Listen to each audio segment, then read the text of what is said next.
oleh pimpinan Pondok Pesantren An-Nahdhah Makassar, oleh Bapak Dr. Kiai Haji Abibuddin Harisa LC.MA. Dengan ini kami persilakan.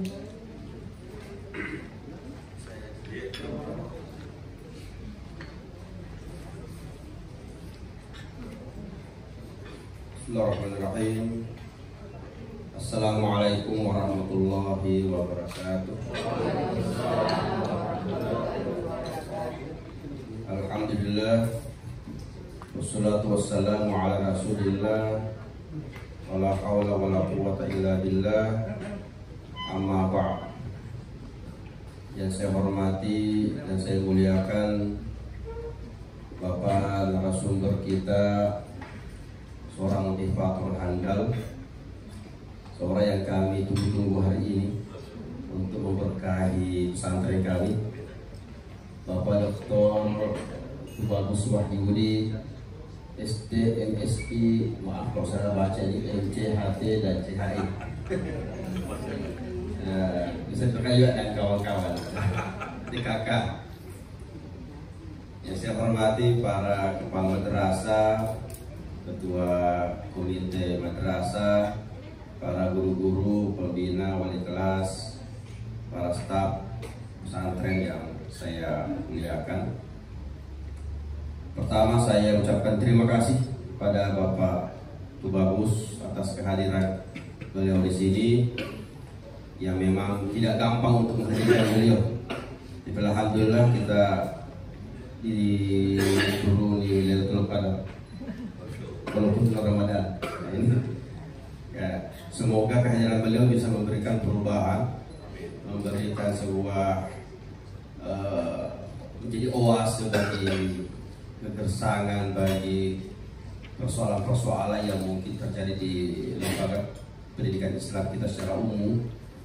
Bagaimana pesantren di kota Makassar ini, pesantren di tengah perkotaan ini bisa juga memberikan sebuah efek positif bagi pembentukan kesantrian, meskipun tidak harus tinggal di pedalaman, tidak harus terisolasi, dia ada di tengah perkotaan dengan kompleksnya itu sosial budaya di sekitarnya, tapi santri kita bisa menjadi emas di tengah-tengah kubangan. Dan beliau saya sudah kenal sebelumnya, pernah membawakan materi di Fakultas Adab UIN Alauddin. Oh iya. Saya kebetulan ada di situ, Pak.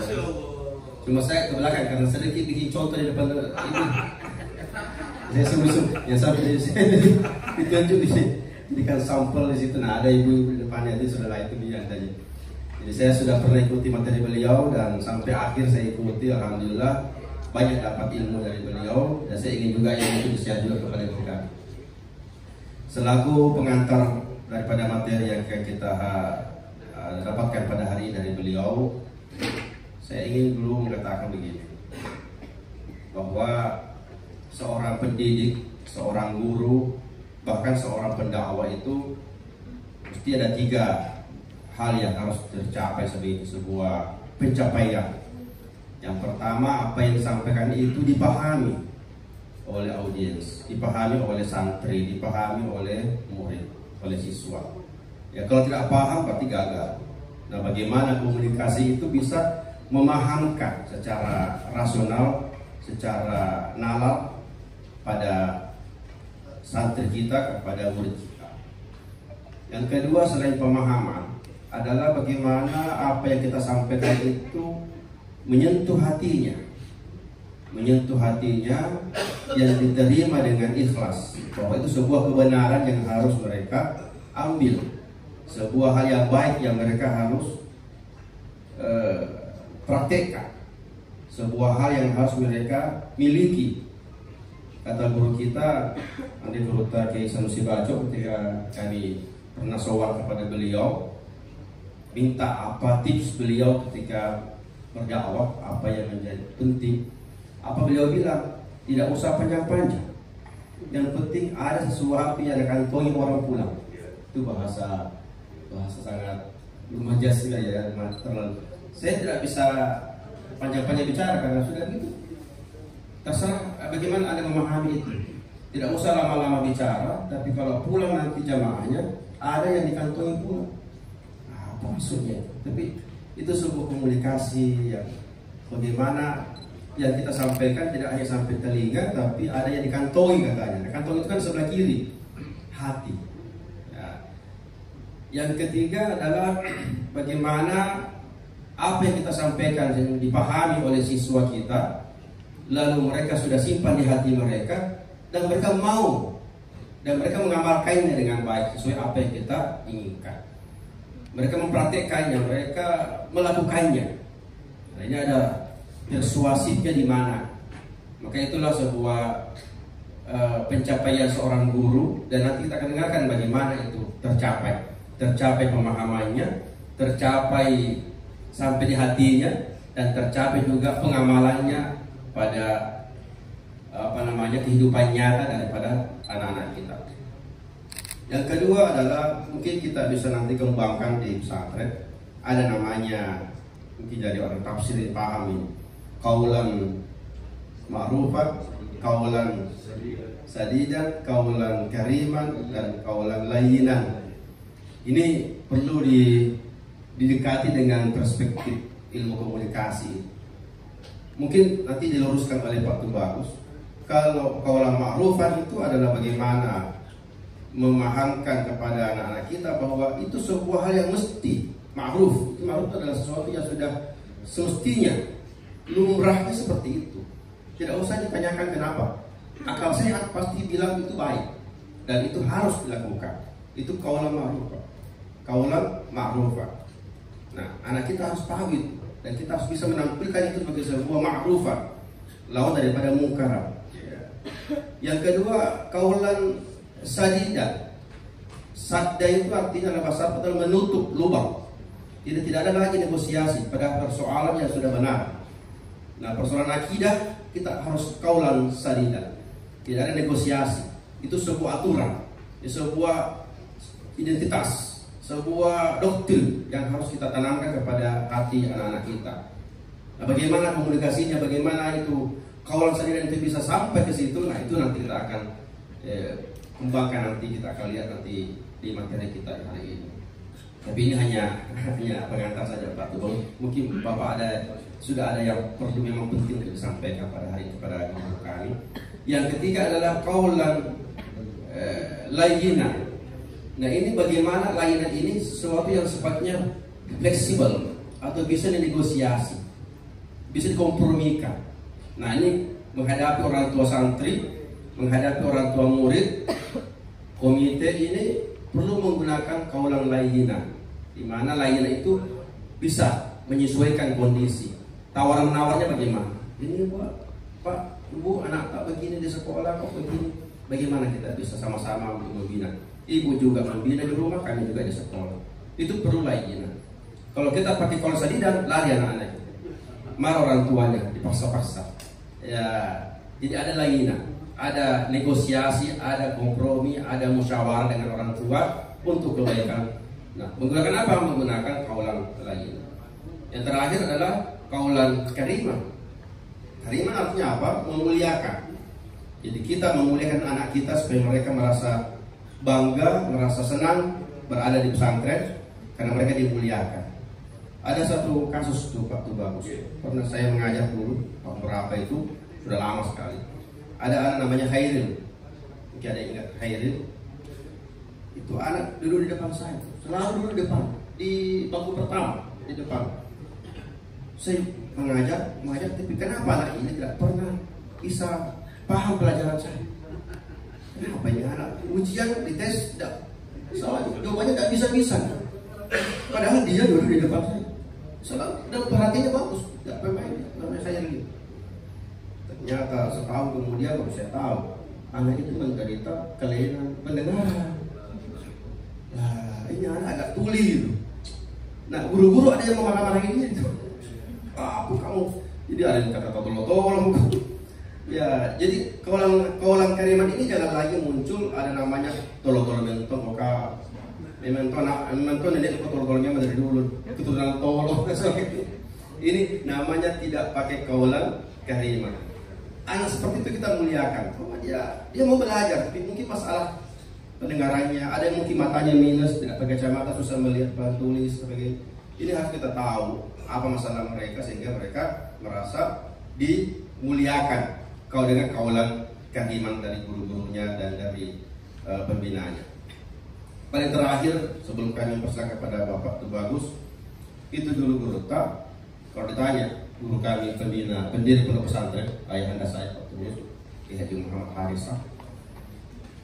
Kalau ditanya mengisi formulir itu ada namanya nama, alamat, apa segala lain, ada di bawah hobi. Selalu dia tulis hobinya adalah mengajar dan pengaji. Kalau kita biasanya hobi itu bersepeda, jogging, nonton. Kalau beliau itu apa hobinya? Mau Pak Guru dan mau pengaji. Itu tunjuk saya bilang beliau, saya itu merasa terhibur Kak kalau saya mengajar. Saya merasa nyaman kalau saya belajar. Orang mungkin rekreasinya di Bantimurung, rekreasinya di Puncak, rekreasinya di Malino, rekreasinya di mall. Tapi beliau apa? Rekreasiku adalah mengajar. Bagaimana ini kita semua punya juga hobi seperti itu? Mengajar. Dengan mengajar beliau tersenyum dan semua juga sadar tersenyum karena merasa itu adalah rekreasinya beliau. Nah, tapi datang juga guru-guru, mereka guru semuanya, ini dosen, profesor. Asal masuk kelas mengajar, netan dulu. Asal masuk sekolah mengajar, korban marah-marah terus, kalau jadi disuruh killer. Kenapa ada guru killer? Kita punya pembunuh. Bagaimana bisa ada guru pembunuh? Ternyata itu adalah sebuah sikap. Ketika dia masuk kelas, langsung netan dulu, langsung net tensinya. Tidak menganggap bahwa itu namanya mengajar adalah sebuah hiburan, sebuah rekreasi, sebagaimana hobinya guru kami di sini. Nah, semoga setelah ini kita jadikan sebagai sebuah kesenangan. Perasaan kita nyaman ketika kita mengajar dan itu juga akan tersalurkan, akan berpengaruh pada anak kita yang kita hadapi sebagai sebuah proses sharing ilmu dan sharing ilmu. Jadi kita harapkan semoga setelah acara kita hari ini, bagaimana kita akan memberikan sebuah pembentukan etika, pembentukan akhlakul karimah di lingkungan kota Makassar ini, betul-betul bisa membuat pesantren kita An-Nahdah ini menjadi pesantren yang diminati, karena orang tua merasa anaknya kalau pulang dari pesantren menjadi anak yang sehat, anak yang senyum, anak yang santun, anak yang baik, ibadahnya juga taat. Itulah yang kita harus tekankan nanti ke depan dengan pola komunikasi dan cara mengajar yang memiliki apa namanya hipno. Nah, bagaimana itu hipnonya nanti kita dengarkan dari Bapak Tubagus. Terima kasih atas kehadiran beliau. Kami merasa bersyukur. Semoga ini bukan yang terakhir Pak Tubagus, dan kami mau menjadikan beliau sebagai konsultan kami di bidang pendidikan. Terima kasih. Silahkan diteruskan kepada MC. Wallahu muwaffiq ila aqwamit thoriq, wallahu hadi ila siratal mustaqim. Wassalamualaikum warahmatullahi wabarakatuh. Demikianlah tadi pengantaran oleh pimpinan Pondok Pesantren Makassar. Acara selanjutnya, yakni acara inti pada hari ini, yaitu workshop Hypno Teaching dengan materi mengembangkan metode pembelajaran menyenangkan dan bermakna bagi siswa, yang insya Allah akan dipandu oleh Bapak Ustadz Abdul Latif SPD FPDI.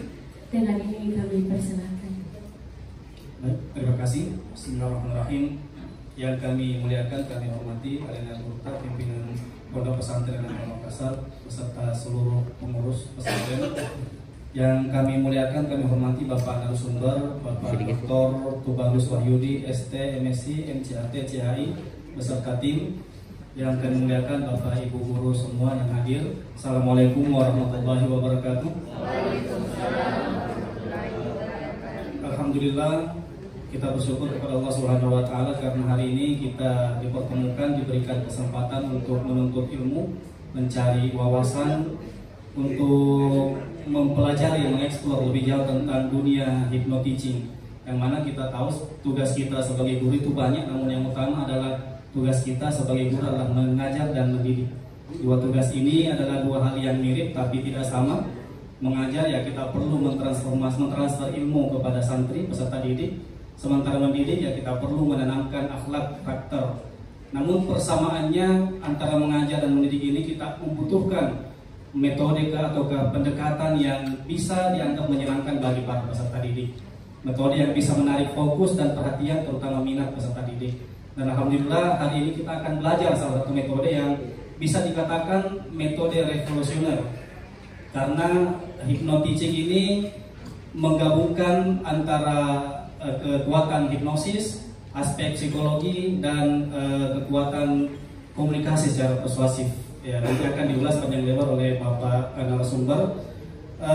Sebelum kami memberikan kesempatan yang seluas-luasnya kepada beliau, mungkin ada baiknya kami bacakan sejenak profil beliau. Jadi hari ini kita akan belajar tentang hypnoteaching. Jadi jangan kita bayangkan tentang kita menghipnosis santri, membuat mereka tertidur kayak Umi Rafael dan artis Uya-Kuya itu. Ya, kita mempelajari, kita mengeksplor dunia hypnoteaching ini ya, terutama untuk menggali potensi para peserta didik kita, menggali minat para peserta didik, dan terutama menghilangkan mental block yang bisa menghalangi potensi dan bakat mereka. Kita kedatangan narasumber yang sangat luar biasa. Beliau adalah Dr. Tubagus Wahyudi ST, MSc, MCHT, CHI, yang akrab disapa dengan panggilan Om Bagus. Beliau ternyata orang Makassar, lahir di Ujung Pandang tanggal 29 Juni 1969. Istri Dwi Andiani Widyastuti SE. Beliau punya 2 anak. Pendidikan beliau S1 di Teknik Arsitektur Universitas Merdeka Malang, S2 Program Entertainment Communication Interstudy Jakarta, dan S3 adalah konsentrasi ilmu tafsir di Institut PT IKW Jakarta. Dan memang kita sering juga melihat video-video beliau dalam kajian-kajian agama. Memang ternyata beliau adalah alumni ilmu tafsir di S3. Beliau adalah motivator nasional, penulis bestseller. Di antara buku-buku beliau yang mencapai titik bestselling adalah kitab Isya, The Secret of Public Speaking, yang mudah-mudahan bisa di-spill ke kita semua tentang isi buku tersebut. Baiklah, kami mungkin tidak perlu panjang lebar, langsung mempersilahkan kepada Lena Gurta, narasumber, untuk menyampaikan materi mungkin sampai 120 menit ke depan. Kita akan mendengarkan dan menggali tentang materi hypnoteaching. Kepada narasumber kami persilahkan. Terima kasih. Bismillahirrahmanirrahim. Assalamualaikum warahmatullahi wabarakatuh. Alhamdulillahirabbil alamin. Syukur kehadirat Allah Subhanahu wa taala atas segala nikmat. Wabil khusus nikmat kita dipertemukan hari ini. Muslim itu bersaudara. Bayangkan sudah kita dilahirkan, baru pertama kali ketemu. Betapa rindunya saya kepada Anda. Yang kita hormati Tante Gurunta, Pak Kiai, Masya Allah, ternyata sudah pernah jumpa gitu ya. Jadi ini perjumpaan yang kedua. Semoga bukan yang terakhir ya. Terus juga kita awali perjumpaan dengan berselawat kepada junjungan kita Nabi besar Muhammad SAW. Kita berserah diri pada apa-apa yang telah beliau wasiatkan kepada kita. Beliau perjuangkan dengan banyak resiko dalam kehidupan beliau. Beliau pertaruhkan kehidupan beliau untuk nikmat kita.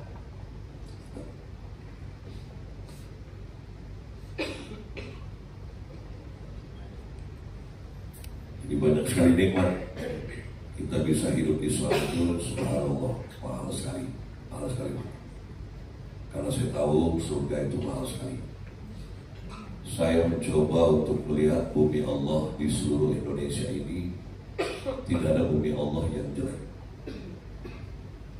Saya coba untuk keluar dari negara kita ini, Makassar, untuk melihat negara-negara yang lain, negeri-negeri lain. Saya lihat negeri Jawa, negeri Aceh, negeri Papua. Hampir semua kota di Indonesia sudah saya datang. Hampir semua pantai saya saksikan. Hampir semua gunung saya lihat. Mahal sekali apa yang Allah berikan. Lalu saya mencoba untuk menabung, dan saya ingin lihat bumi Allah yang lain. Saya jajaki dataran Asia. Lalu saya mulai keluar dari Asia menuju ke Eropa. Betapa dahsyatnya kita. Ternyata kita ini seperti berada dalam tempurung. Ya, bagaimana ada pepatah, bagikan katak dalam tempurung. Terlalu cepat puas dengan kita punya keindahan alam. Kita selalu mengatakan Indonesia alamnya indah. Begitu kita lihat Eropa nggak ada apa-apanya. Malu kita selalu membanggakan. Akhirnya kita seperti katak dalam tempurung. Itulah kita bahagia dalam Islam. Kenapa di dalam Islam ada perintah untuk haji? Kalau belum waktunya, perintahkan diri kita untuk umrah, supaya mata kita terbuka. Al-Quran itu tidak bisa kita pahami kalau kita tidak melakukan hijrah dari bumi Allah yang satu ke bumi Allah yang lain. Kalau kita hanya terlahir SD di Mamajang, SMP di Mamajang, SMA di Mamajang, kita kuliah di Mamajang, istri kita orang Mamajang, hidup kita terlalu Mamajang. Dan yang saya takut kuburan kita juga di Mamajang. Apalah artinya Al-Quran itu? Bagi orang yang terlalu Mamajang. Sementara Rasulullah SAW itu umur 12 tahun, beliau sudah sampai ke negeri Syam. Kita masih di Mamajang sampai tua. Katanya kita pengikut setia. Dia harus menjadi bahan dari apa yang disampaikan oleh Andre Gurunta. Sampaikanlah ilmu itu sampai orang itu paham. Bagaimana kita bisa memahamkan orang kalau kita sendiri tidak paham? Al-Quran itu bukanlah lagu yang kita berhenti dengan hafalan, dengan suara yang indah. Karena Abu Lahab itu bahasa Arabnya bagus sekali. Apalagi Abu Jahal yang sok tahu agama. Kalau Andre Gurunta mengatakan, sampaikanlah ilmu itu sampai berbekas di hatinya, ini ayat. Tapi bagaimana mungkin kita lakukan itu kalau kita tidak tahu apa itu hati? Karena saya keliling Indonesia, bahkan luar negeri, mengajarkan apa hakikat hati. Saya tanya sama mursyidnya jawab kolbun. Biasanya mereka itu mati pada pertanyaan kedua, apa itu kolbun? Nah, karena hati. Kira-kira anak-anak kita bisa paham gak? Lalu kita bilang sampai hati kok begitu. Kita bilang kamu tidak punya hati. Bagaimana dia bisa punya kalau dia tidak tahu apa itu hati? Setuju gak Pak? Setuju gak Bu? Sampai detik ini kita paling marah ketika disebut tidak punya hati. Tapi bagaimana mungkin kita punya kalau kita tidak tahu apa itu hati? Jadi di dalam agama kita ini, karena dulu kita maksa diri menerjemahkan Al-Quran, sehingga Al-Quran yang dipaksakan. Setelah saya belajar ilmu tafsir, saya orang yang akhirnya berkesimpulan bahwa Al-Quran itu tidak bisa diterjemahkan satu kata menuju ke kata berikutnya. Tidak bisa. Bahkan saya temukan ada satu kata di dalam Al-Quran itu harus diterjemahkan menjadi beberapa kitab. Bayangkan, nggak bisa. Kolbu diganti menjadi kata hati itu nggak bisa. Iqra diganti menjadi kata baca itu nggak bisa. Terlalu menghina Al-Quran. Ini yang harus kita ketahui bersama. Inilah mengapa ajaran Islam sudah lama tapi tidak mencapai apa yang diinginkan oleh apa yang disampaikan Ali Gurunta tadi. Bagaimana mau bisa memberi makna kepada sesuatu kalau kita lemah di makna, tapi kuat di hafalan? Lucu kan? Dia hafal semua yang dia tidak paham. Saya ingat pesan guru saya, ya, salah satu orang ulama wanita terkemuka Indonesia, mantan ketua fatwa MUI Pusat, rektor Institut Ilmu Al-Quran. Beliau masih punya darah Bugis, lulusan pesantren yang sekarang lagi diperguncingkan pendirinya. Ya. Siapa? Tahu gak? Yang di Palu, pesantren apa? Al-Khair. Dan dia menyelesaikan S2, S3 itu di Mesir. suami istri alumni Al-Khairat, Profesor Dr. Uzaimah Taido Yaakob. Itu kalau sama beliau saya panggilnya Umi. Hari-hari telepon, apa yang lebih besar? Om Bagus tolong sampaikannya kepada murid-muridnya, terutama yang menghafal Quran. Hati-hati. Karena apa? Kalau dia tidak mengamalkan apa yang dihafalkan, ingat baik-baik kata Rasulullah, hafalannya itu akan menjeratnya di dalam kubur. Mau betul-betul. Hati-hati. Lalu apa yang disampaikan oleh Andre Gulutan tadi? Yang ketiga, ini karena kita mau jadi murid yang benar, kita dengerin kalau guru kita ngomong. Ajarkanlah sesuatu sampai kau bisa memonitor santri-santri ini mengamalkan apa yang kau ajarkan. Karena ternyata itulah hakikat berita dari langit. Apa berita dari langit? Ujungnya agama itu apa? Kata Rasulullah SAW, innama bu'ithtu liutammima makarimal akhlaq. Jadi fungsinya agama cuma satu, yaitu menyatu dalam 3 kata, menyempurnakan kemuliaan akhlak. Jadi akhlak itu jangan dipotong. Kita kadang-kadang kalau ngomong sama, nah jadi orang yang akhlaknya baik, ada lebih salah. Jadi anak harus menjadi orang yang berakhlak, bukan anak orang tidak berakhlak. Lalu menjawab, ada orang tidak berakhlak? Semua manusia berakhlak. Ada akhlak kongkong, ada akhlak begal, ada akhlak setan. Karena untungnya di Makassar ada setan, Pak. Ya ada setan. Coba itu. Kita ajarkan agama. Rasul katakan ujungnya agama itu akhlak. Sementara kita ini tidak berakhlakul karimah. Apa kata guru kita tadi? Jadi guru masuk dalam kelas mau jadi killer. Nah kira-kira killer itu akhlakul karimah kan? Nah itu dia. Ini pengantar ya. Apalagi saya diminta untuk menjelaskan hypnoteaching. Hypnoteaching itu kalau mau diselesaikan secara PD 6,5 tahun baru selesai. Hanya mahasiswa saya itu ya. Karena tidak ada sekolah yang mau mengajarkan ilmu ini. Caranya bagaimana? Saya bikin sekolahnya. Akhirnya sekolah itu sudah 22 tahun. Dipakailah materi-materi itu sampai hari ini pun diminta di MUI Pusat, di MUI DKI. Kita ajarkan ilmu itu.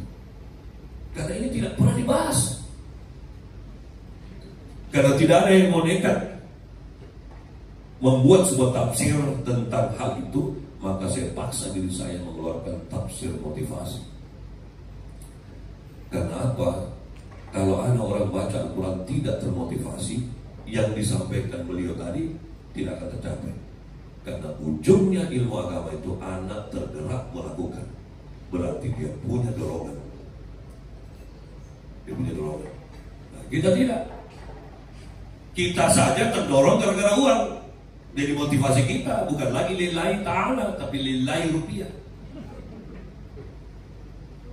Coba itu. Kenapa kerja di situ?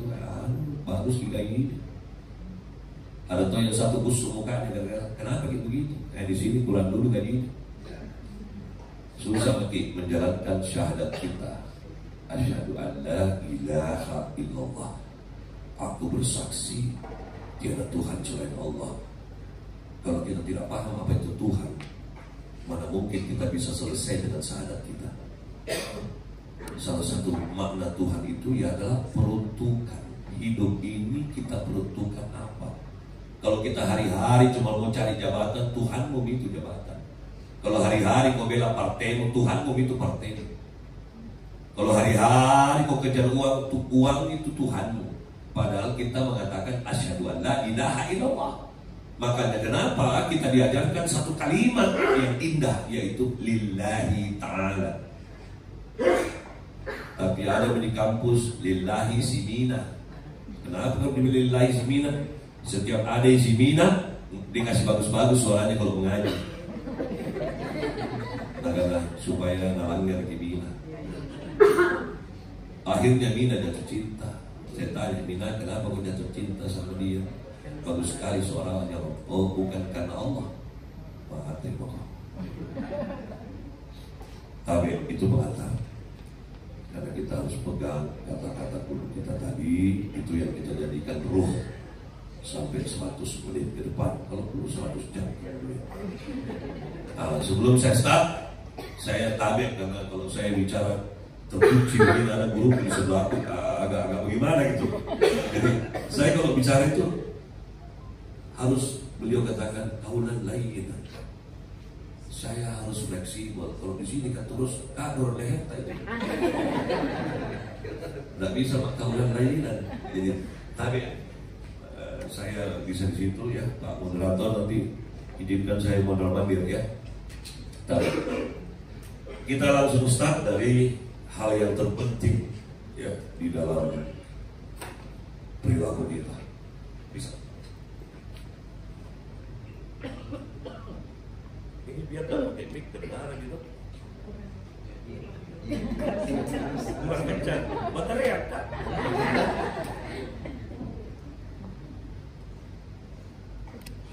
Untuk asisten pembawa dan Jakarta.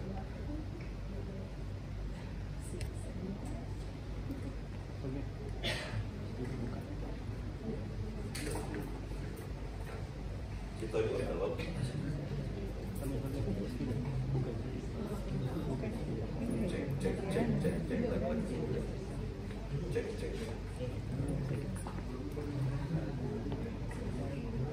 Oh belum dulu. Malam. Miring itu.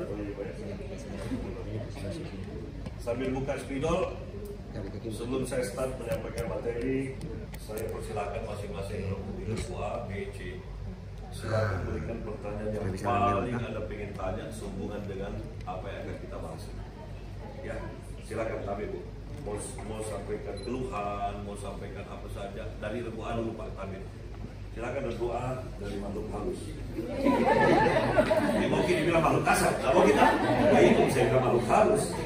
Gimana? Silakan, siapa duluan? Silakan Tamir.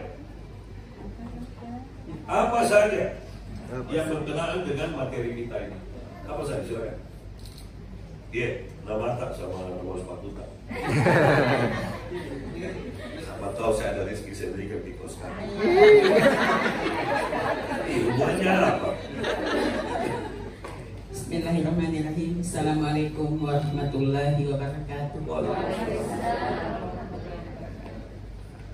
Yang ingin saya minta nanti dari Bapak, menghadapi siswa setiap hari itu yang berbeda-beda, dan juga di wilayah kami itu adalah dia bilang Makassar itu anak lorong. Beda, ya beda. Saya. Alor. Iya. Alor. Di situ berkumpul mungkin anak-anak yang apa namanya beda dengan sekolah-sekolah unggulan yang apa yang menengah ke atas. Kalau kami di sekolah itu adalah mungkin menghadapi anak lorong itu bagaimana Pak? Iya, berbeda-beda. Jadi bagaimana kami sebagai guru, iya. Kasih banyak Pak. Assalamualaikum warahmatullahi wabarakatuh. Dalam bicara lain, jadi kita lorong juga. Karena itu mikaulan lainnya. Tapi kalau anak kita anak lorong, kita bicara pakai anak kota, anak sambung itu mikaulan lainnya. Jangan selalu bilang menghadapi, karena bahasa manusia menghadapi itu lain.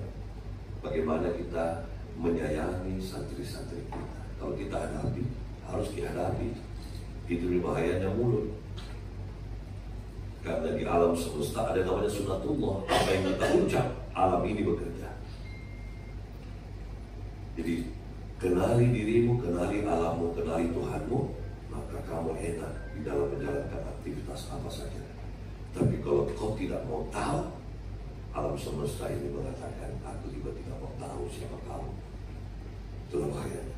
Tapi nanti kita bahas, mudah-mudahan waktunya cukup ya. Ada lagi satu lagi? Tidak ada, kita langsung pindah ke B. Tapi silakan. Bismillahirrahmanirrahim. Assalamualaikum warahmatullahi wabarakatuh. Perkenalkan tadi saya dari utusan komite Dan dari komite orang tua murid. Masya Allah. Berapa orang dari komite? Kita juga. Saya kira kita juga pernah dengan sama jadi bapak saya.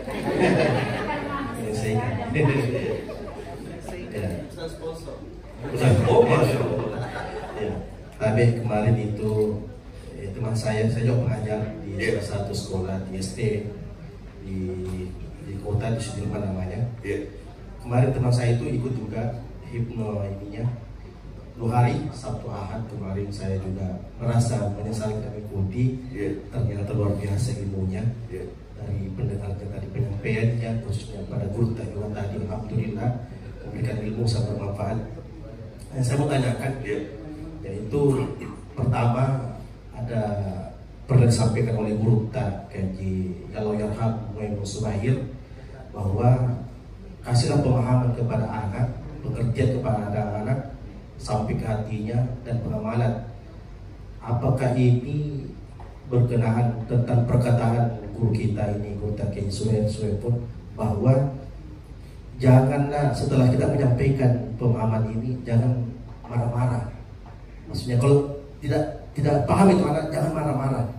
Itu satu yang pertama. Yang kedua, saya sampaikan karena saya ini pengajar. Ketika saya datang ke sekolah, apakah ini hipno teachingnya sudah ada, langsung tiba-tiba anak-anak menghampiri kepada saya, entah itu laki-laki atau perempuan, memeluk. Apakah itu termasuk sugesti? Anak perempuan peluki. SD masih ini bukan anak, bukan ibunya. Tapi hati-hati. Itu saya. Kalau dia sudah meher, hati-hati. Itu biasa. Hati-hati kalau nggak peluk balik. Apakah itu terus? Ya susah juga dihindari. Kapan kita hindari juga? Nggak bisa bilang susah, harus dihindari. Karena nggak peluk. Karena saya juga suka Pak. Lo gimana kita ini orang normal.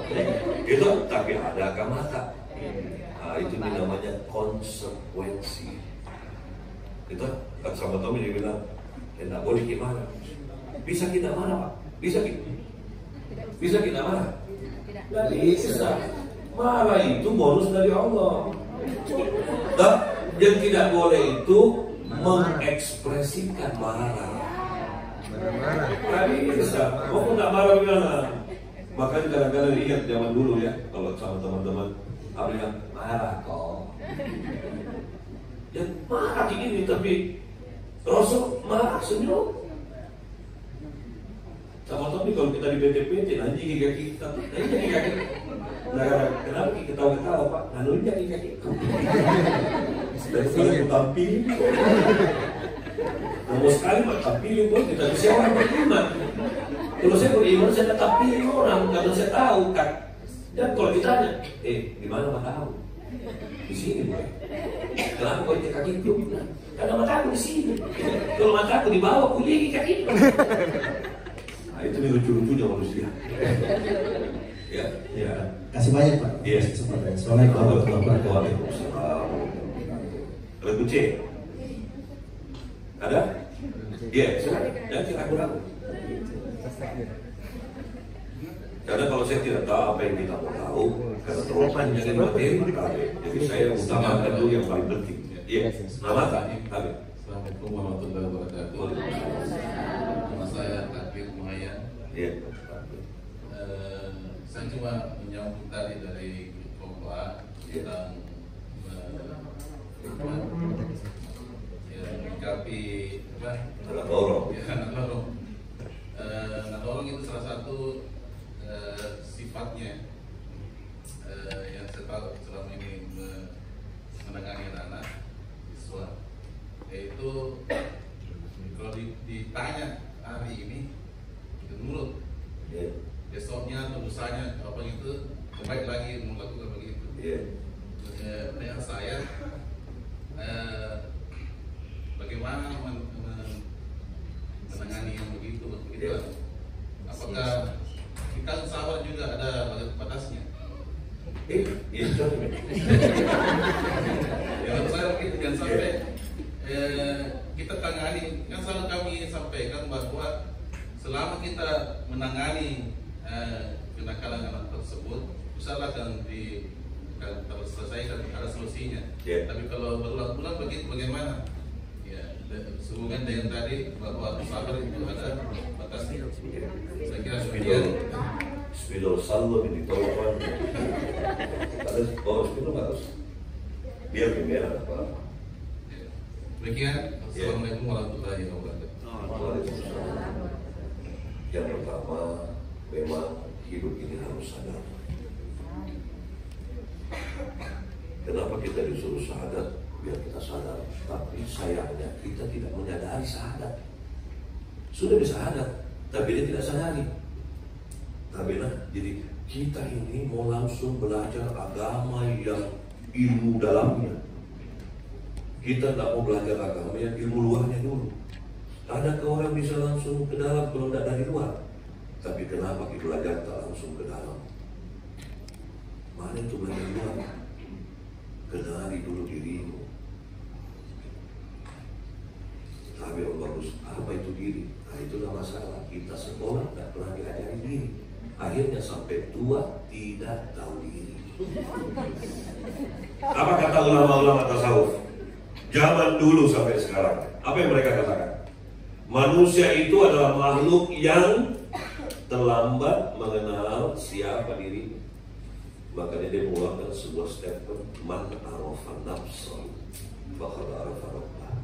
Siapa yang berhasil mengenal dirinya, dia tahu siapa penciptanya, Rob. Cuma kasihannya kita ini sampai tua tidak tahu diri. Akhirnya kata guru tak, kenapa ada guru begitu? Kau ya, murid, kenapa pada begitu? Kalau tunggu begitu, kau mama nanya kok begitu. Mama dia bilang, kau ya bapaknya kenapa begitu? Sampai anaknya bilang, kenapa kita orang tua begitu?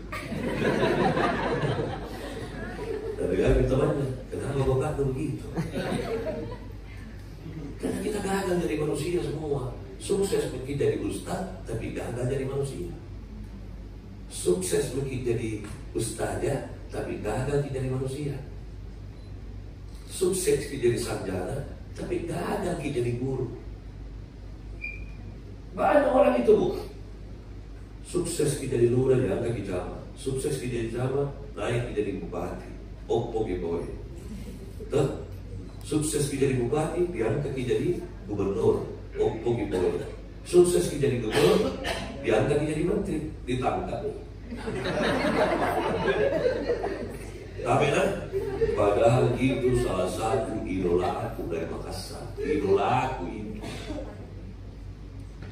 Kalau saya ketemu di warung kopi, Dek, Dik, kapan kita datang? Idola aku.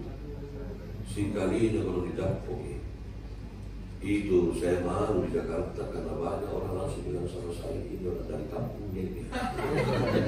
Malunya saya itu Pak. Jadi kita lupa belajar apa? Jangan dulu hipnotising terlalu jauh. Ini mau dulu ini ilmu sadar. Karena apa? Kita hari-hari bilang sama istri, mah sadar kok. Nah istri kalian sadar kok. Apa? Kesimpulannya gimana? Kesimpulannya adalah kita tidak mau belajar ilmu diri, sementara saya tidak menemukan sekolah yang mengajarkan ilmu diri. Padahal itu minta ulama-ulama tasawuf zaman dulu sampai sekarang mengatakan itu. Sementara tabena yang dimarah sama saya, karena saya ini bukan alumni pesantren, bukan alumni madrasah. Tadi sudah diceritain itu, saya S1 arsitek. Tapi saya bilang, untuk apa saya bikin rumah bagus-bagus, bangunannya jelek-jelek. Nah tujuannya yang mau masuk surga ini orangnya, bukan rumahnya. Jadi saya bilang, berhenti mau jadi arsitek deh. Gitu, dan rata-rata Pak saya ini orang yang rumahnya bagus nih. Kamu suruh di mukanya. Dan itu orang miskin gak bodong, keluar dari rumahnya gak macam. Baik sekali bukan dilihat. Lagi gue. Waktu kenal gue. Kenapa kok? Badi jago. Iya. Tuh. Baru selesai rumahnya begini belum. Tuh. Tapi. Kenapa itu seniman yang tidak ada ilmu agamanya toh? Tapi kalau kumpul sama teman-temannya enak sekali lihat mukanya. Kenapa nih ustaz ke kamarnya? Begini tau gak? Saya bilang, kenapa kok? Karena itu udah Makassar kata TNTR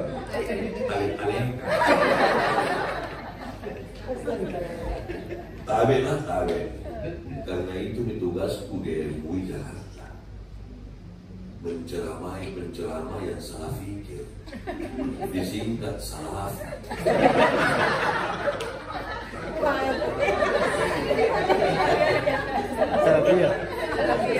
Kenapa orang belajar agama banyak dari kitab nak baca, banyak dari ayat nak hafal, biar dia kasih lurus alisnya tak bisa gitu. Kenapa dia ustaznya begini? Setiap dia ke handphone orang, handphone apa ini? Pulpen apa ini? Tidak ada yang bagus di muka. Sementara kembali. Apa kata Rasul? Aku diutus ke muka bumi hanya untuk menyempurnakan kemuliaan akhlak. Nah, kita tahu nih akhlak mulia untuk alis. Bikin apa untuk alis? Tolong lagi bikin apa? Kalau aku harus nih, dan aku gambar lagi. Ini nih orang agama ini dipelajari supaya akhlak tidak bingung. Nah dia sudah belajar tambah bingung.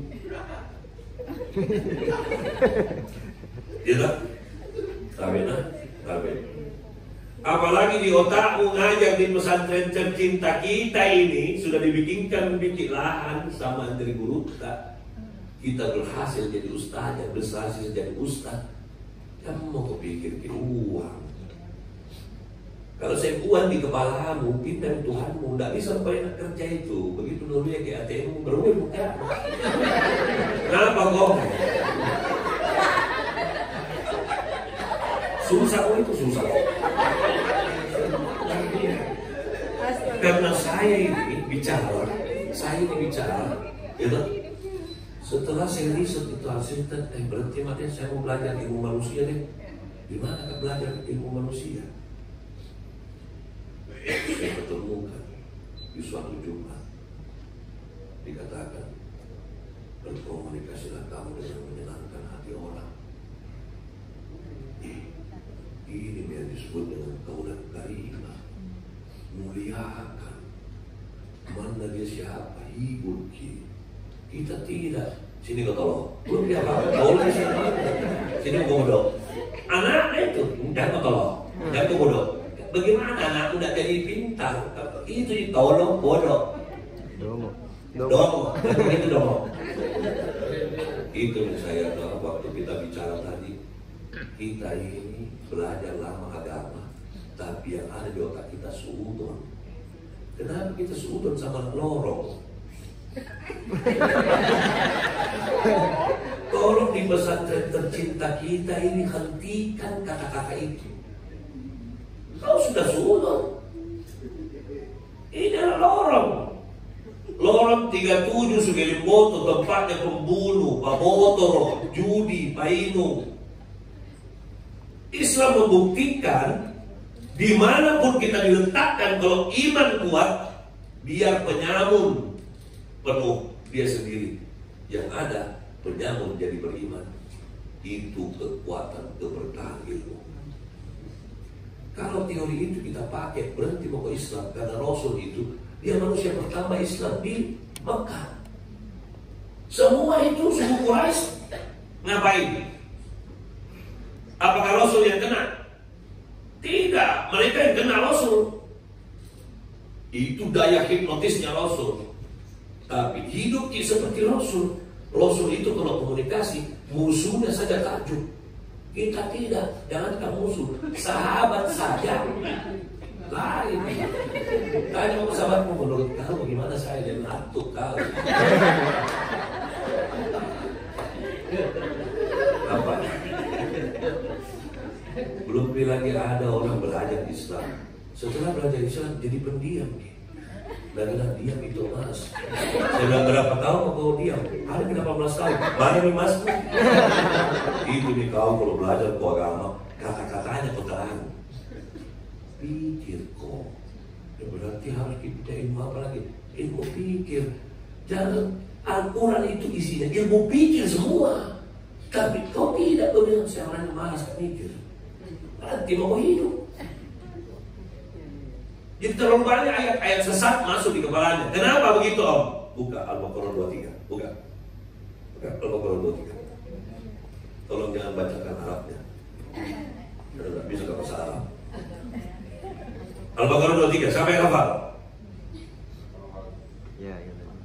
Coba. Jangan baca-baca Arabnya. Bacakan se-Indonesianya. Dan apabila kamu tidak percaya kepada Al-Quran yang dibawa oleh utusan Muhammad itu, silakan kau buat satu surat saja semisal itu. Lalu ajalah penolong-penolongmu jika kau orang yang benar. Yang dihafal itu pahamnya. Jangan dihafal bunyinya. Tapi kalau sudah hafal nanti paham, tak kita menghafal bunyinya silakan. Tapi yang dahulu itu adalah dihafal maknanya. Karena Al-Quran itu pedoman hidup, bukan nyanyi-nyanyian. Tidak ada setan lari Bu kalau kita baca Arabnya, kalau kita tidak paham.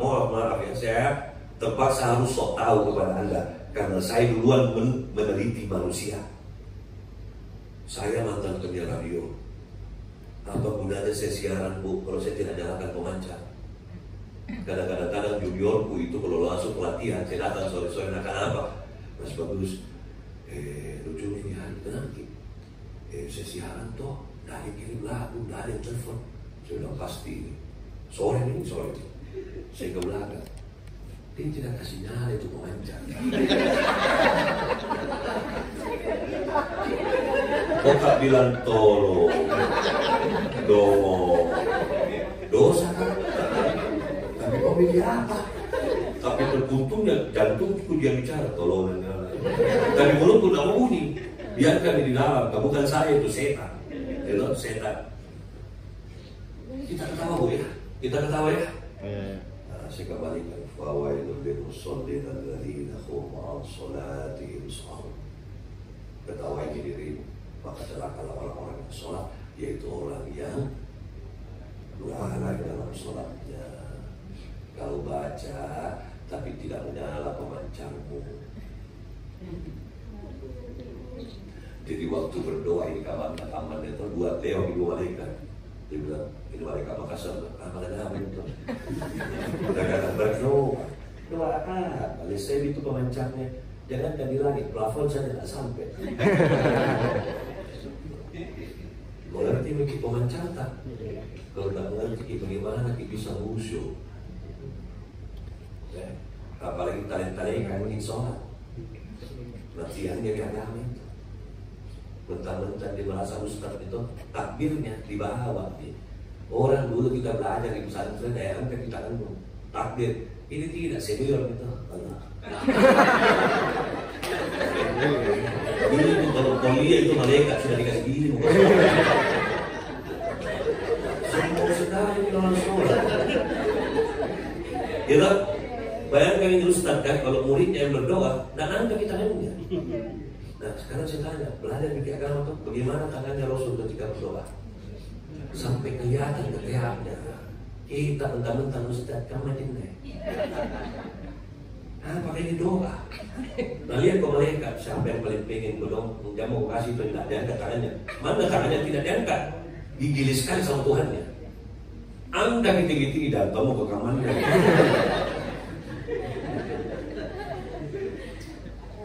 Sudah kita tahu diri sekarang tahu, mulai kita tahu diri.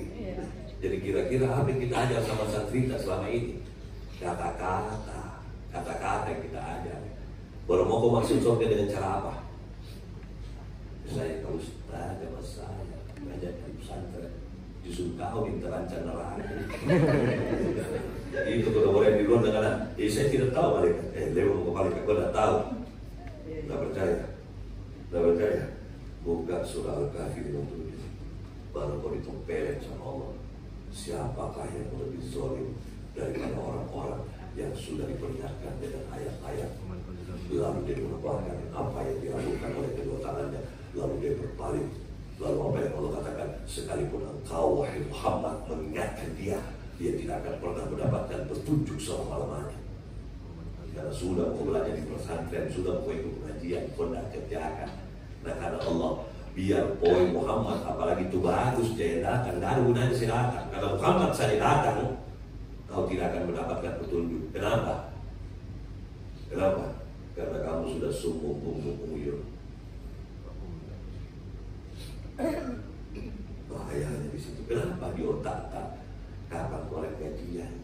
Berapa ini? Kenapa di sini? Nah lihat di pesantren lain, sambil tahu bersama kita di sini begini.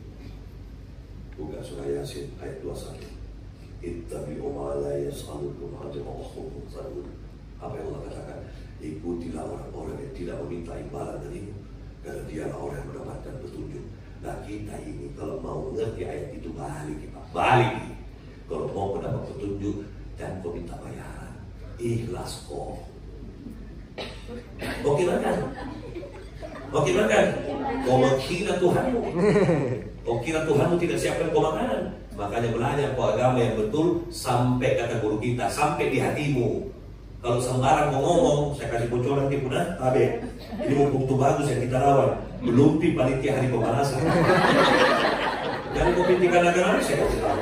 Kalau ayat ini dibacakan, jangan kau lawan. Karena itu orang sedang mengangkat bendera perang kepada Allah dan Rasulnya. Jangan kau lawan. Kalau dibilang sabar kok, jangan kau bilang ada batasnya. Nah kalau sudah diajarkan di agama, apa kata Rasul?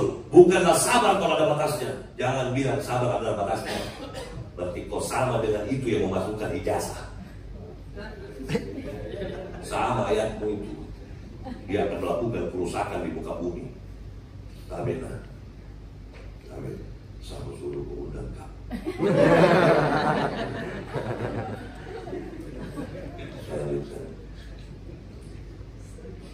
Lalu kita bilang apa? Target kita tak mau makan. Siapa kata orang makan? Sekarang saya tanya, Rasul makan nggak? Makan.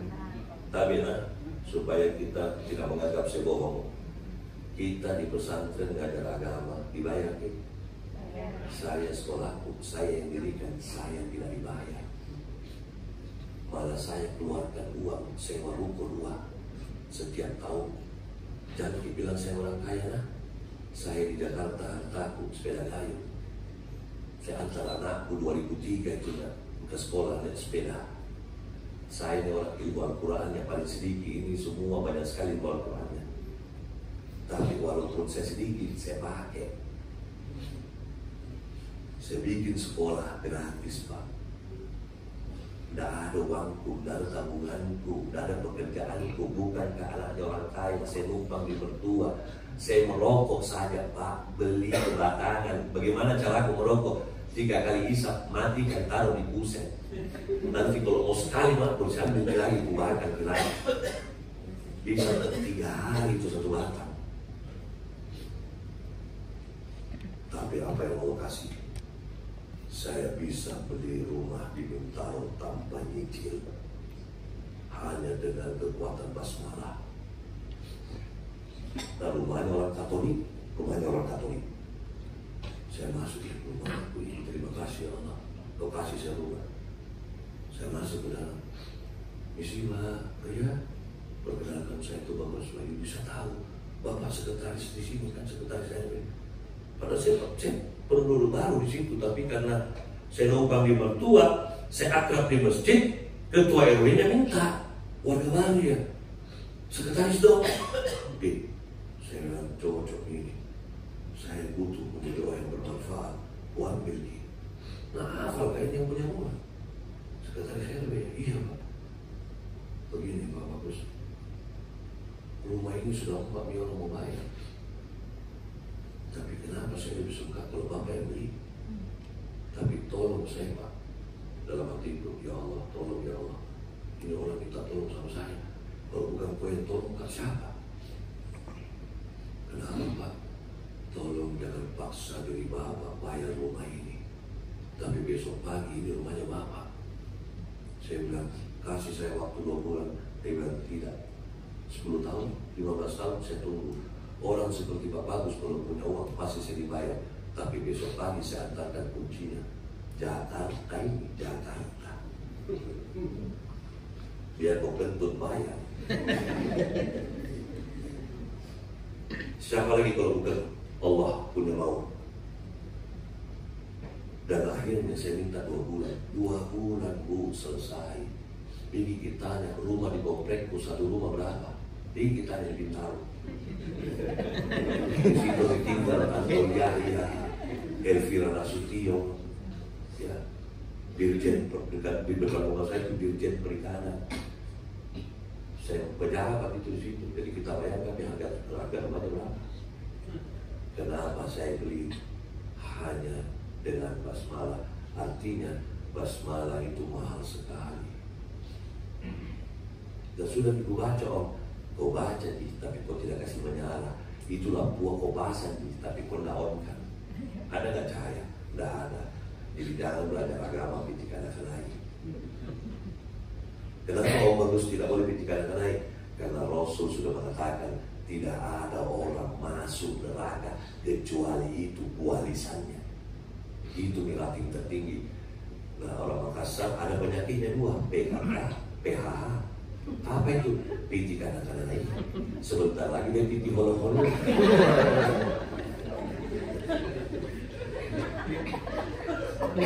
Tapi itu ditarik.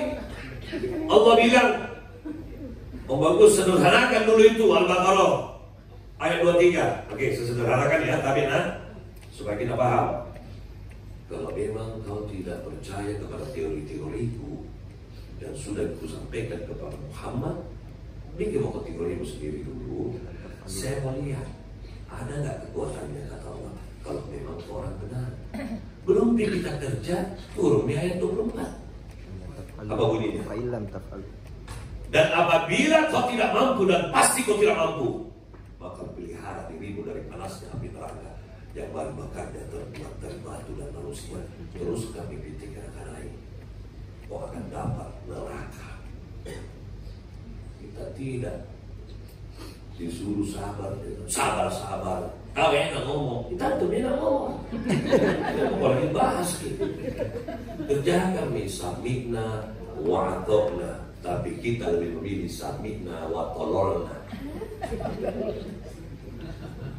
Gampang begitu. Selesai. Jadi apa yang harus kita lakukan sebelum kita belajar semua ilmu sadar? Tidak bisa, karena agama ini cuma bisa dipelajari oleh orang sadar. Ya, sebelum kita sadar, buka surah Al-Isra ayat 36.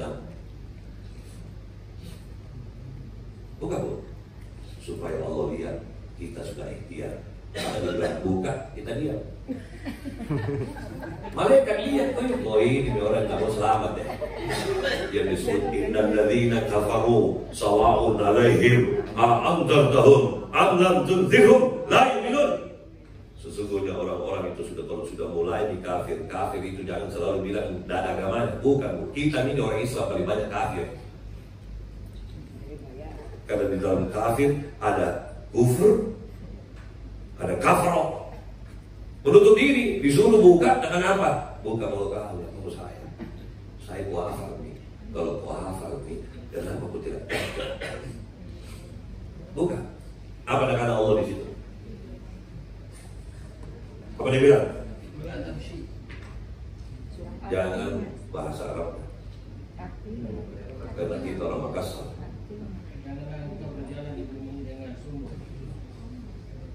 Al-Isra ayat 36. Janganlah kamu mengikuti sesuatu yang tidak kamu ketahui.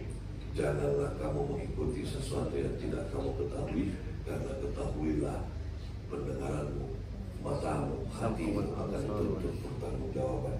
Sekarang saya tanya, kenapa kita tidak sadar? Karena kita tidak tahu apa itu sadar.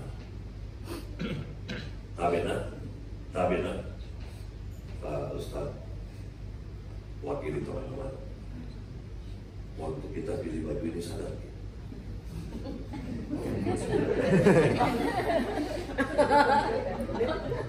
Sekarang saya tanya, apa itu sadar? Mana jawab? Jadi mana mungkin beliau ini sadar kalau dia tidak tahu apa itu sadar? Nah, sebelum sadar saya diinginkan di landasan sadar. Apa landasan sadar? Hafalkanlah, tabe.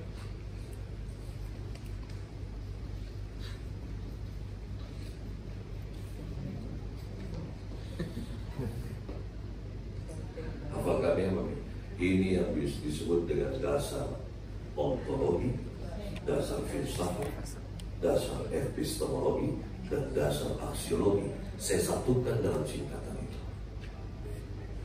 Dengarkan ya, saya bacakan ya. Kita tidak bisa apa kalau kita tidak tahu apa itu apa. Saya ulangi ya. Kita tidak bisa apa kalau kita tidak tahu apa itu apa. Jadi kontennya adalah apa. Nah sekarang kasih masuk bagi apa yang kita mau. Om Bagus mau sekali gak sukses. Kasih masuk ini. Kita tidak bisa sukses kalau kita tidak tahu apa itu sukses. Ini saya buat teori ini untuk menjawab maunya Allah, Al-Isra 36. Cuma kalau orang itu gak baca ya tidak punya ilmu lain, jangan mimpi nyampe di hatinya. Jangan mimpi dia paham. Orang Arab itu Bu, ya, kalau kita pikir kita bisa paham ilmu Al-Quran cukup bahasa Arab, itu orang Arab mulai kecil lancar di bahasa Arab. Dan Al-Quran itu Arab, tapi kenapa di Arab masih ada maling? Jadi salah lagi selama ini kita pikir cukup bahasa Arab kita paham Al-Quran. Nggak bisa Bu. Itulah mengapa turun ilmu tafsir. Itu bila Allah turunkan Al-Quran tidak hanya kalimat, dia turunkan asbabul nuzul, dia turunkan akal, dia turunkan istilah yang disebut dengan ulil albab. Siapa itu ulil albab? Dan mengapa di dalam Al-Quran Allah katakan hanya ulil albab yang mendapatkan pelajaran dari Allah? Jadi kalau kau tidak mau menjadikan dirimu ulil albab, terus kau pengen mengajar di pesantren, jangan mimpi kau bisa melakukan hypno-communication. Karena kau bukan ulil albab. Allah tidak akan pernah mengajarkan kamu. Bagaimana menjadi ulil albab? Baru ngaji sedikit datang sombong. Kau berapa jurus? Tidak ada apa-apa. Alumni mana kok? Saya ini muridnya. Tidak apa-apa, tapi kau penghuni neraka. Saya menemani pada muridnya saja, tapi alhamdulillah. Jadi berhenti sombong karena Allah paling tidak suka orang sombong. Nah kita bilang begini, saya itu tidak sombong ya. Lihat saya ini bukan, saya tidak sombong. Jadi kalau ada orang begini Pak, mana kita percaya mulutnya atau total? Tentu di total. Betul Bu? Jadi kita tidak bisa sadar kalau kita tidak tahu apa itu sadar. Makanya saya tadi apa itu sadar? Kalau kita tidak bisa jawab, tidak mungkin sadar itu. Tidak percaya? Tidak percaya? Saya tes kita, waktu kita pakai ini baju sadar kita. Berapa kancing kita pasang? Ya Pak, jangan hitung Pak. Ini ditanya. Lalu sudah hitung. Di dalam bahasa Makassar disebut ditek makin. Apa itu ditek? Dengdut. Kamu dengar? Itu bahayanya kalau ada materi. Nah kena itu namanya natek pokok malaikat. Itu yang guru kita tadi mengatakan sampai di hatinya. nakan-naki. Dalam bahasa anak dorong, natabako. Kalau begitu balik Om Bagus, tolong oleh-oleh sadar. Kita hafal ya. Sadar itu ada 3 poin yang saya mau jelaskan. Poin pertama, poin 3, poin 4, poin definisi. Oke? Poin 3 tidak disalah. Dalam meneruskan perjuangan kita belajar agama, jangan lupa kita ini pengajar, sifatnya pengajar, tidak pernah berhenti belajar. Sampai hari ini Pak, Bu, Al-Quran itu 30 juz, tetap saya mengaji sampai hari ini. Banyak orang bilang gak pengen tahu amal di pesantren, tapi terlalu mudah pikiranmu, mudah untuk melawan Allah. Ya, saya lanjutkan. Yang paling utama ketika kita belajar sadar, pahami ada sadar 3. Sadar 3 apa? Ada sadar, ada tidak sadar. Yang paling bahaya ada bawah sadar. Kalau kita tidak pernah belajar bawah sadar, ini masalah. Karena ujungnya agama membunuh ini. Jangan sampai bawah sadarmu itu lebih menguasai dirimu. Apa kata Rasul? Ada perang yang paling dahsyat setelah perang ini, itu perang sadar, yaitu perang melawan dirimu. Inilah dirimu. Nah lucunya kita tidak. Kenapa kau saya orangnya toh? Lucu, itu yang kau bahas bawah sadar. Kadang-kadang tuh Om Bagus muka ke kanan, kenapa saya ke kiri? Saya bilang urusan kau yang mau ke kanan, kau yang ke kiri. Kenapa saya kau tanya? Tanya kau dirimu. Tapi dia tidak bisa menjawab. Itu dia bilang, kenapa saya begitu? Dia tidak bisa jawab itu. Ada tuh kalau mama datang ke rumahku, menangis-menangis, kenapa suamiku jahat sekali Om. Saya bilang, lama berarti menikah 27 tahun. Dia tinggal sama kita, kita sadar betul tinggal sama dia satu rumah, kita tidak tahu. Iya betul, dia baru saya tidak tahu. Kenapa kita tanya?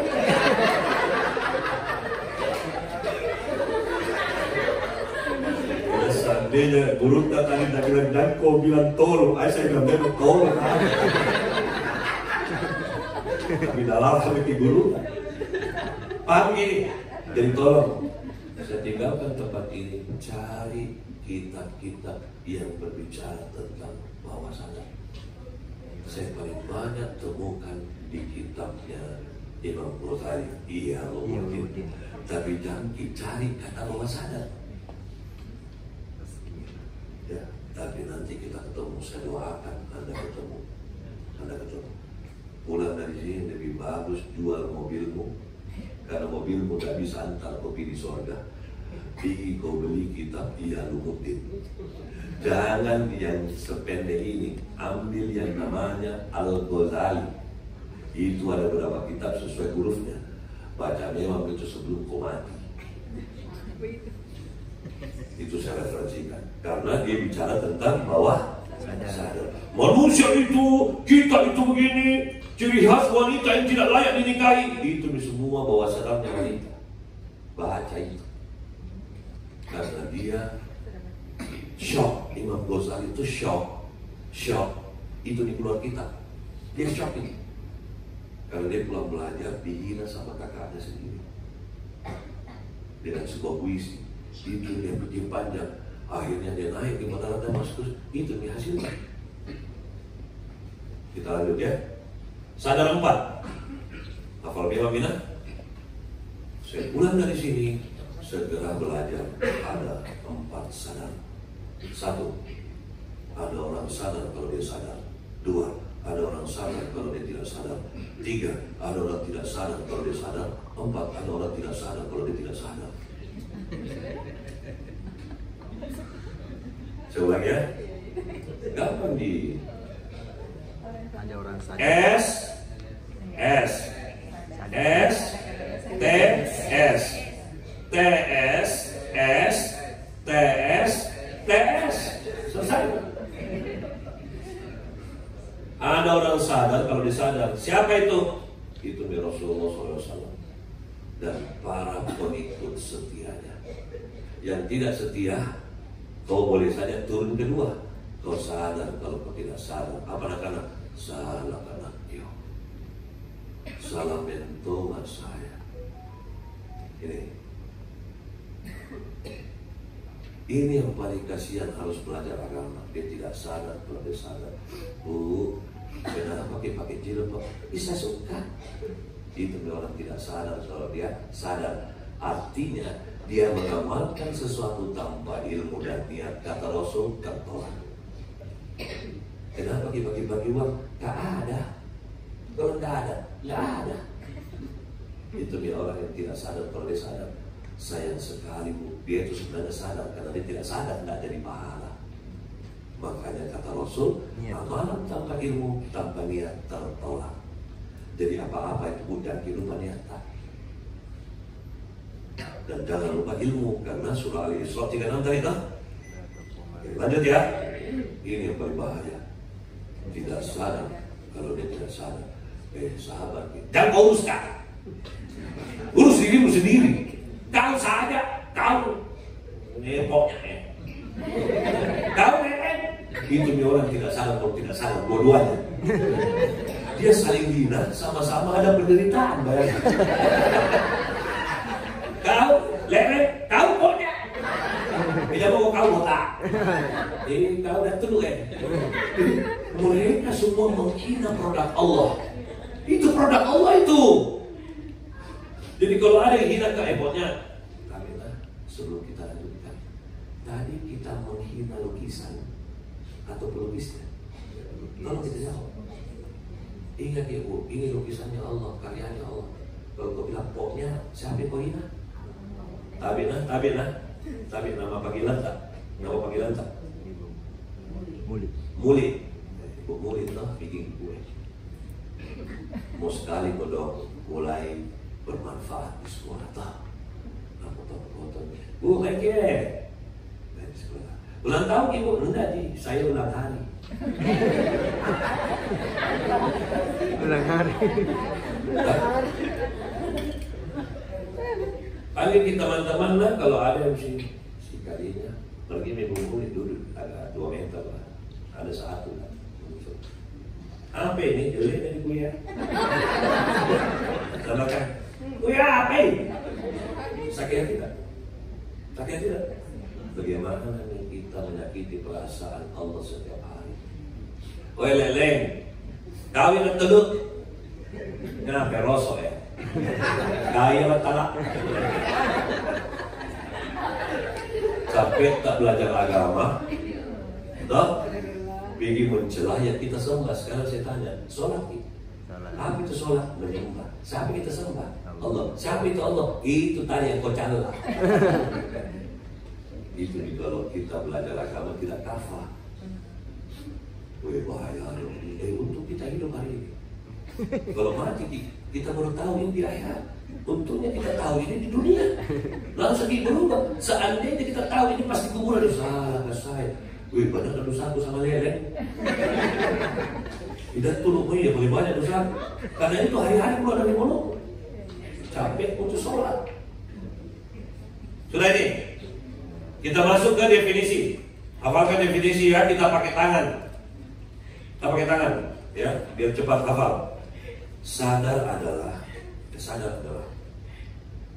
tingkat kewaspadaan yang tinggi. Ada di tangannya. Jangan catat di sini lebih bagus daripada catat di situ. Karena ini sebentar lagi hilang catatan. Dan tahu kita taruh di mana. Jadi taruh di sini. Oke, kita ulang ya. Sadar, peringatan. Sadar adalah tingkat kewaspadaan yang tinggi atau warok. Saya jelaskan dulu apa itu warok. Sifat kehati-hatiannya ulama. Oke, warok. Kita ulang ya.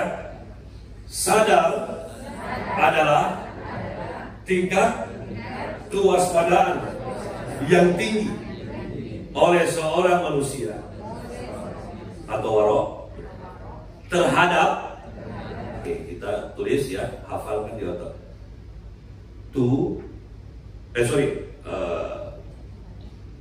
lingkungan, keadaan, situasi, kondisi disebut likesikon. Likesikon. Apa itu? Likesikon. Apa itu likesikon? Terhadap lingkungannya, keadaannya, situasinya, kondisinya. Ya, jadi kalau ada anak santri jarang ada sampah, dia lewat, orang tidak sadar itu dia tidak lihat sampah. Nah, karena itu lingkungannya. Kalau ada orang tolong nak mau belajar, itu orang tidak sadar. Nah, dia tolong, harus belajar. Saya saja tolong sampai sekarang masih tolong, tetap belajar. Karena kalau kita mau tahu alam semesta paling enak bu, ada ilmu. Kalau tidak ada, kita menjadi hao-hao. Kita tahu hao-hao? Apa itu? Nah. Kalau dikasih tahu apa itu? Oh, itu namanya hao-hao. Kita ulang ya. Oleh seorang manusia terhadap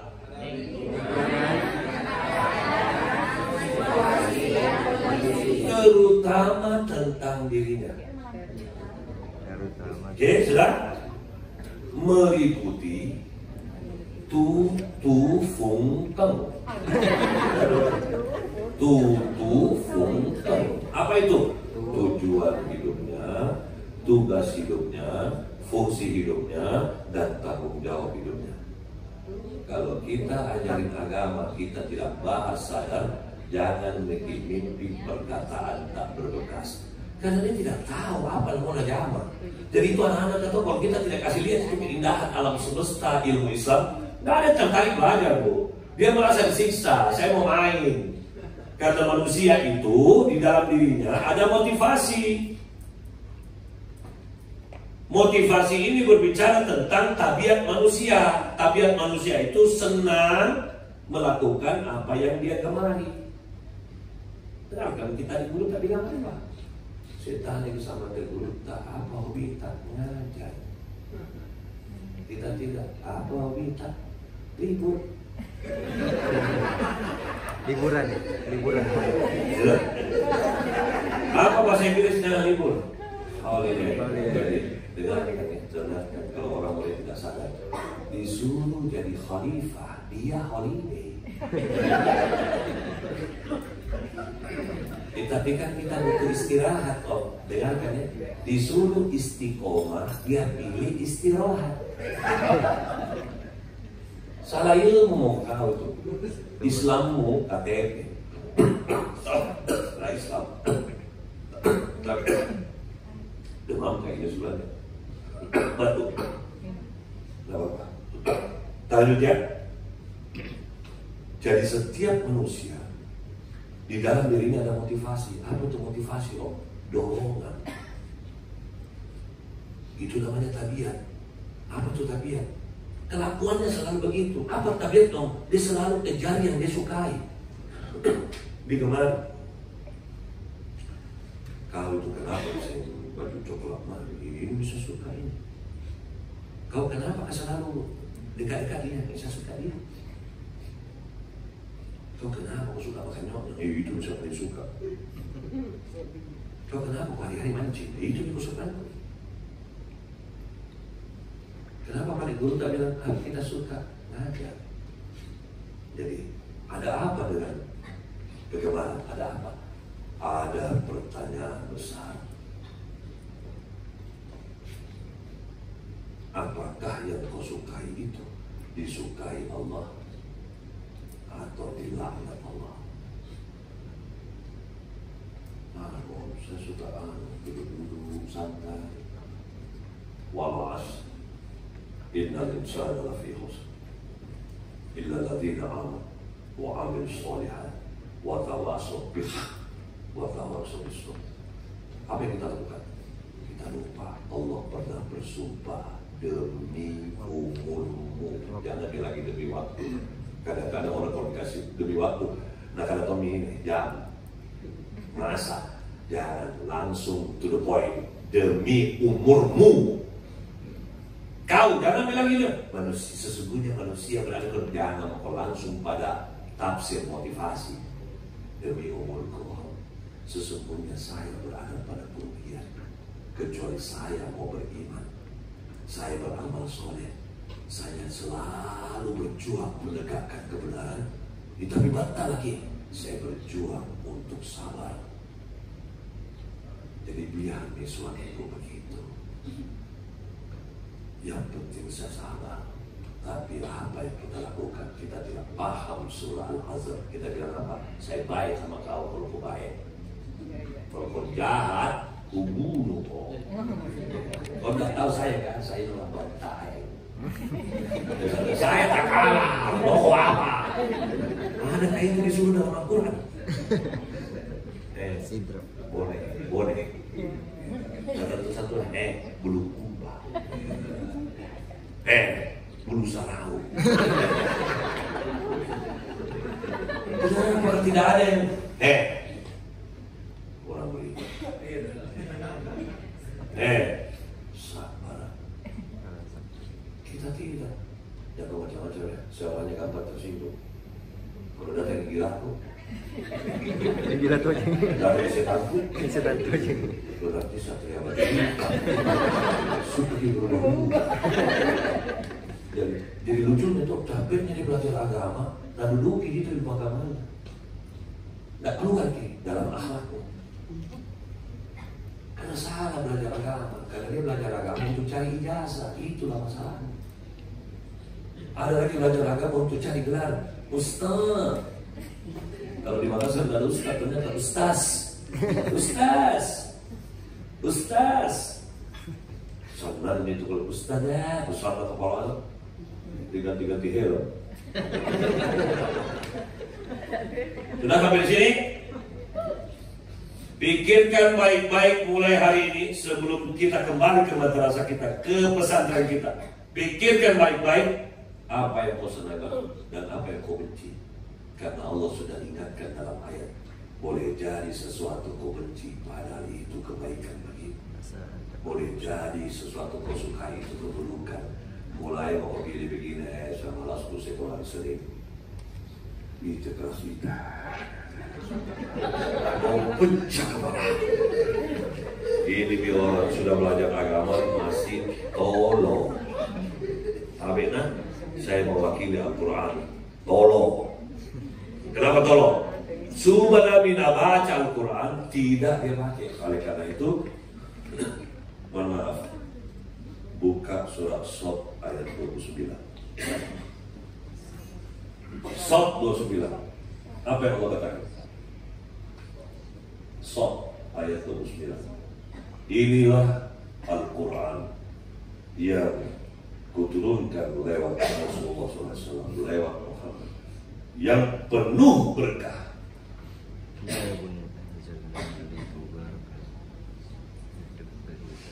Lalu apa yang Allah katakan? Agar orang-orang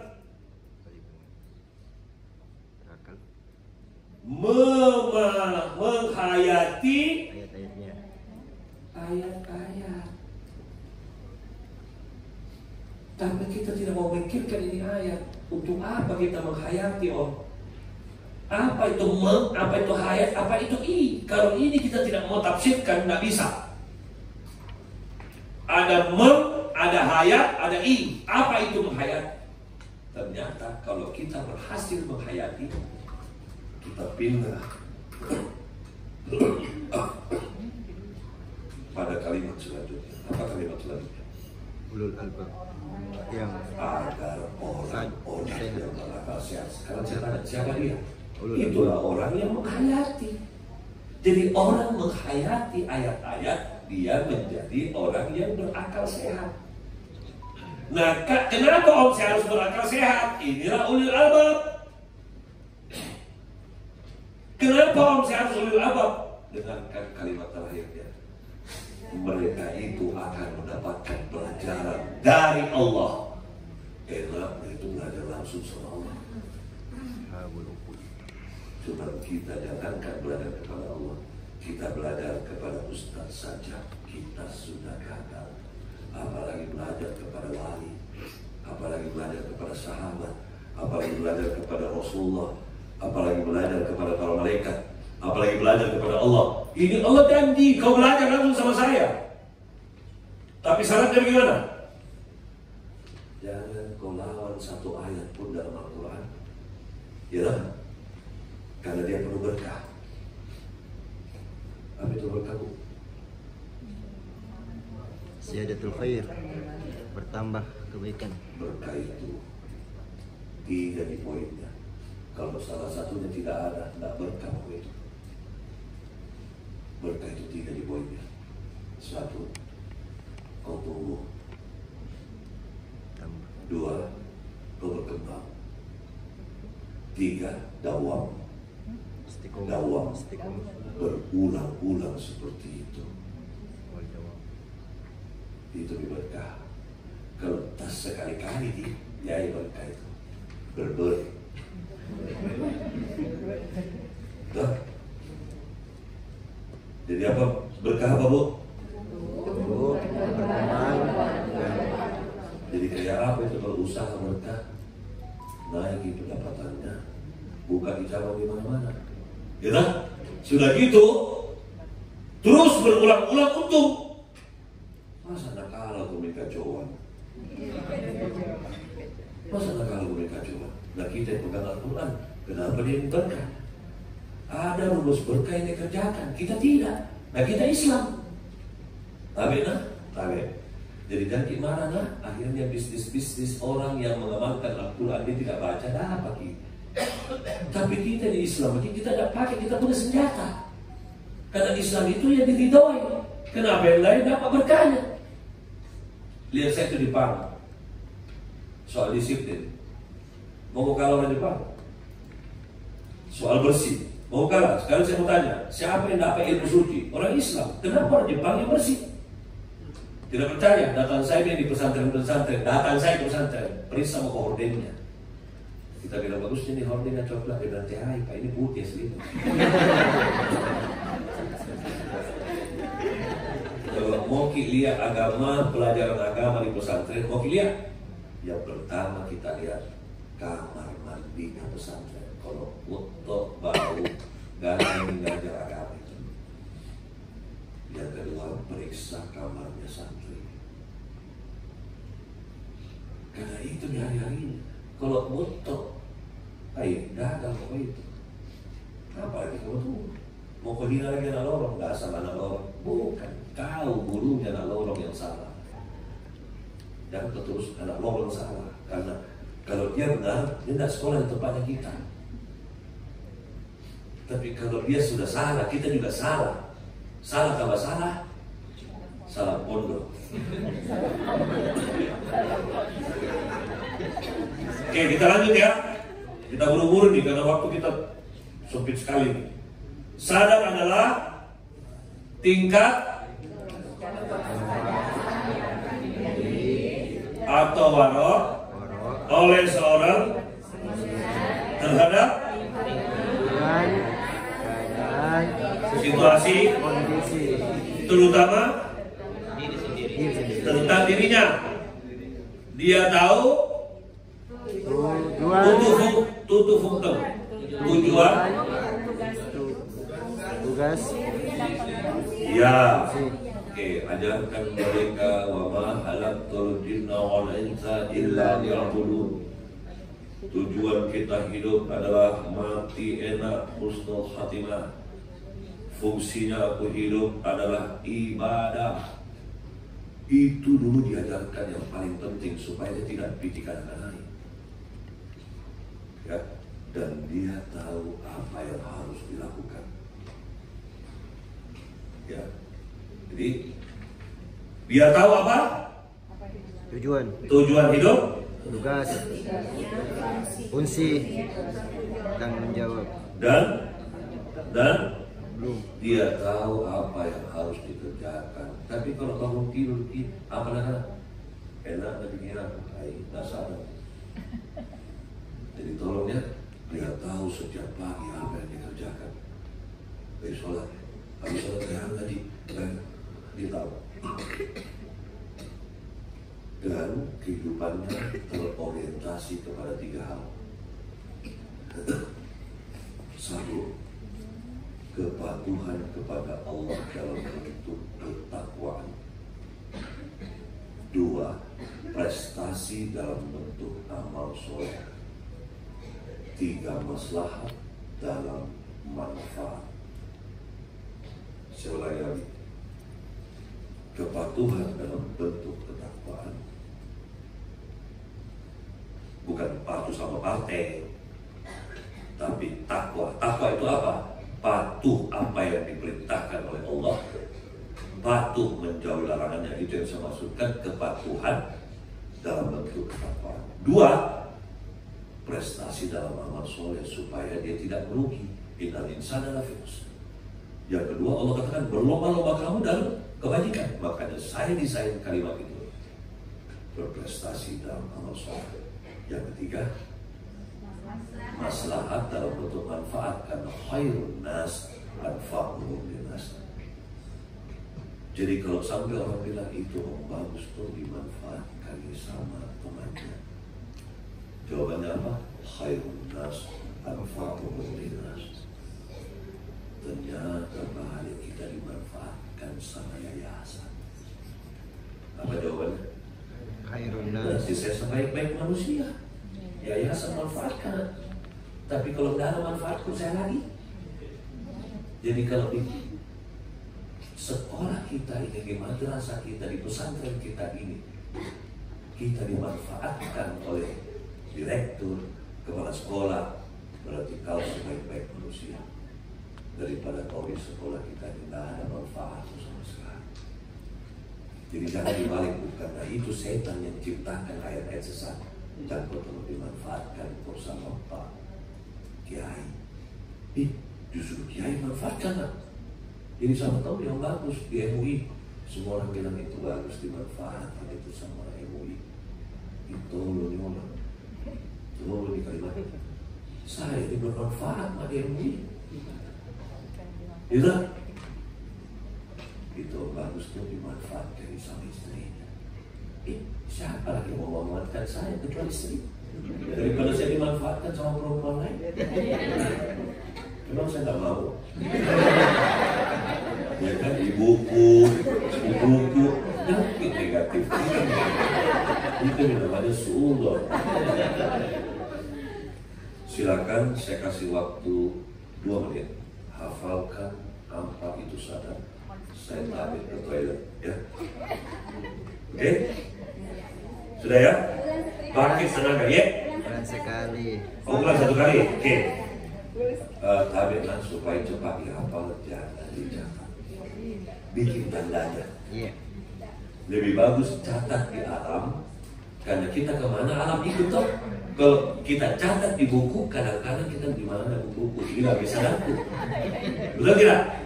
Jangan catat di buku. Saya sudah bilang dari awal. Ya, oke, kita mulai ya. Sadar adalah tingkat atau warak oleh seorang terhadap lingkungan, keadaannya, situasinya, kondisinya, terutama tentang dirinya, bukan dirinya dulu. diri, Apa saja itu om dirinya? tujuannya, tugas hidupnya, fungsi hidupnya, tanggung jawabnya, dan dia tahu apa yang harus dia kerjakan. Yang semua itu karena dia memiliki satu, ilmu, terutama Al-Quran dan hadis. 2, pengetahuan. 3, wawasan. 4, pengalaman hidup yang akhirnya terorientasi kepada 1, kepatuhan kepada Allah dalam bentuk ketakwaan, prestasi dalam amal soleh, maslahat dalam manfaat.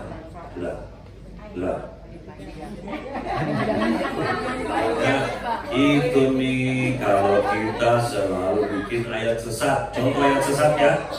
Kenapa saya larang Ki? Bukan saya larang Ki, saya sayang Ki. Kenapa saya sayang Ki? Karena Allah bilang, dengarkan apa yang Allah katakan. Aku, kata Allah, beserta prasangka hambanya. Kalau kau bilang nak susah tau apa? Susah kok? Susah kok. Makanya dalam bahasa Prancis disebut jaga bawaan. Jangan kau selalu bilang, susah lah. Nah, kau kira kan masuk surga gampang? Gampang bagi orang yang paham, tapi kau tidak mau paham. Sekarang saya tanya, ada yang pernah ke Singapura? Nah, Singapura saja setengah mati kok kan?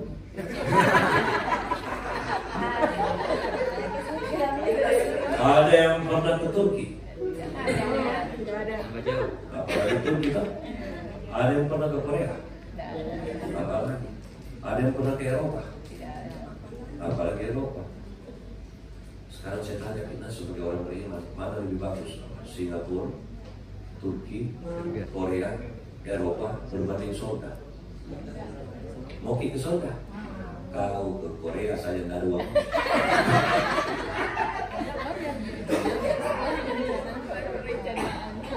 Gitu. Turki saja usaha apalagi mau masuk surga. Nah surga berbanding Turki, tidak ada apa-apanya Turki itu. Dan sekarang saya tanya Ki, mau masuk surga dengan cara apa? Cara mengajar. Nah kau dibarai ya di pesantren. Mati kau. Kalau mati dulu. Ini ada cairan yang Allah berikan.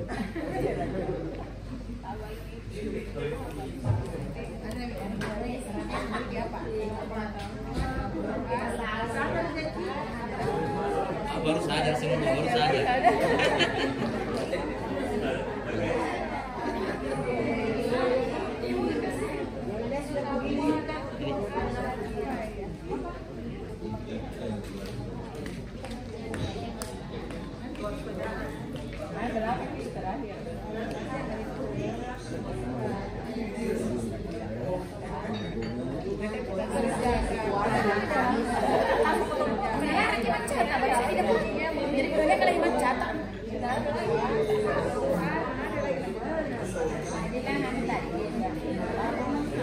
Saya punya ini.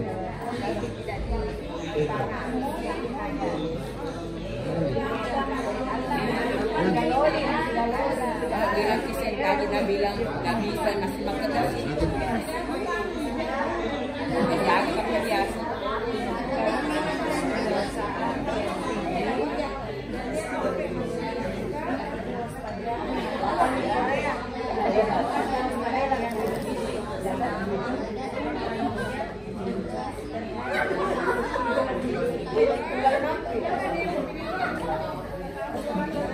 Ini mau terakhir ini, kalau dihukum.